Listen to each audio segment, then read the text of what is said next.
Samajwadi party के सांसद रामजी लाल सुमन की टिप्पणी को लेकर आज राज्यसभा में जमकर हंगामा हुआ।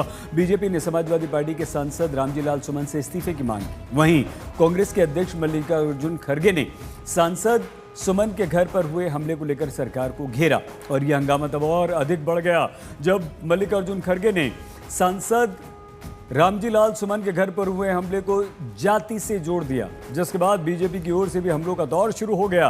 हंगामा इतना बढ़ा कि सभापति जगदीप धनखड़ को भी दखल देनी पड़ी।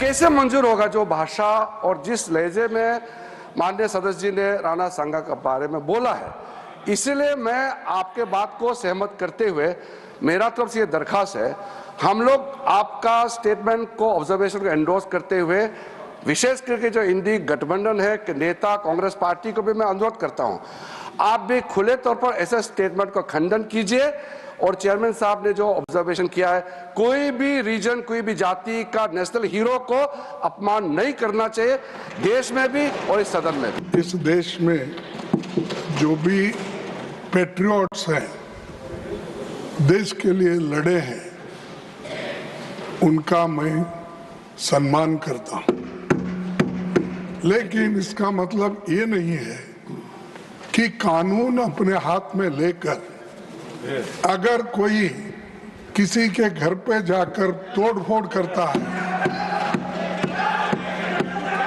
ये और तोड़फोड़ करता है, अगर उसकी संपत्ति को तोड़ता है, ये कभी हम नहीं मानेंगे।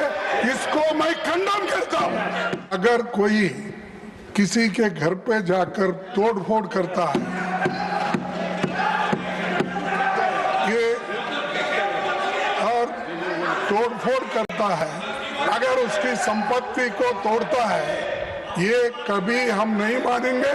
इसको मैं खंडन करता हूं। इस चीज को आपके बात से सहमत है, लेकिन इन्होंने वो मुद्दा उठाकर एक जान मारने की कोशिश करते हैं, उसके घर पे जाते हैं और उसकी गाड़ी तोड़ते हैं, घर तोड़ते हैं। ये अपमानजनक जो दलितों के खिलाफ हो रहा, ये कभी नहीं सहन करेंगे। ये भी इक्वली निंदनीय है कि लीडर ऑफ द ऑपोजिशन इतने वरिष्ठ राजनेता होने के बावजूद इसको एक ऐसा ट्विस्ट देने की कोशिश कर रहे हैं जो बार बार ये करते हैं।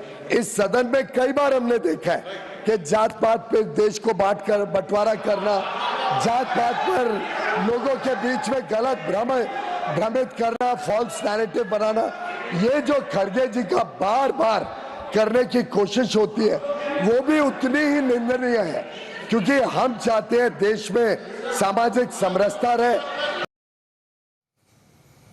एक और समाजवादी पार्टी के सांसद रामजी लाल सुमन के बयान को लेकर राजनीति गरमाई हुई है, तो दूसरी ओर सांसद अपने बयान पर माफ़ी मांगने को बिल्कुल भी तैयार नहीं। आज राज्यसभा में हुए हंगामे के बाद भी उन्होंने माफ़ी मांगने से साफ इनकार कर दिया। रामजी लाल सुमन ने कहा कि उन्हें जो कहना है वो पहले कह चुके हैं, माफ़ी मांगने का प्रश्न ही नहीं उठता। संसद में जो कुछ हुआ अत्यधिक दुर्भाग्यपूर्ण है। लोगों ने आरोप लगाए, लेकिन जब माननीय सभापति जी ने कृपापूर्वक मेरे नाम को बुलाया तो मेरी बात नहीं सुनी गई। हाउस व्यवस्थित था और ये परंपरा है कि जब कोई माननीय सदस्य अपने उल्लेख में किसी सदस्य का नाम लेते हैं तो सदस्य को पूरी आजादी होती है अपनी बात कहने की। जानबूझ करके हमें बोलने नहीं दिया गया। अगली बार मेरी कोशिश होगी कि मैं राज्यसभा में अपनी पूरी बात रखूं। आप लंबे समय से राजनीति में, लेकिन आपके एक वक्तव्य से काफी भूचाल मचा हुआ है, आपकी क्या राय है? मैं राय अब तक बहुत दे चुका हूँ, नई कोई राय नहीं। बता दीजिए, क्योंकि आप कुछ कह रहे हैं, लोग कुछ कह रहे हैं, आप सब लोग बता चुका हूँ। नहीं, आप कुछ कह रहे हैं, लोग कुछ कह रहे हैं, आपसे माफी भी मांग की क्या? कोई अच्छा कोई कुछ कहता है तो उससे पूछिए ना। कोई कुछ कह रहा है तो उसकी बात मुझसे आप देश के हीरोज को अपमान। मेरा मकसद किसी का अपमान करने का नहीं था। मुझे जितना कहना था सब कह चुका, नया कुछ कहने के लिए नहीं। रामजी लाल सुमन अपने बयान पर माफ़ी नहीं मांग रहे। समाजवादी पार्टी के नेता उनके बयान में उनके साथ खड़े हैं और इसीलिए राजनीति हर दिन बढ़ती जा रही है। एक दिन पहले अखिलेश यादव ने अपने सांसद रामजी लाल सुमन का बचाव किया, तो इसके विरोध में आज लखनऊ में एबीवीपी के कार्यकर्ताओं ने जमकर प्रदर्शन किया। ये तस्वीरें हम आपको एबीवीपी कार्यकर्ताओं की दिखा रहे हैं जो रामजी लाल सुमन के बयान का विरोध कर रहे हैं।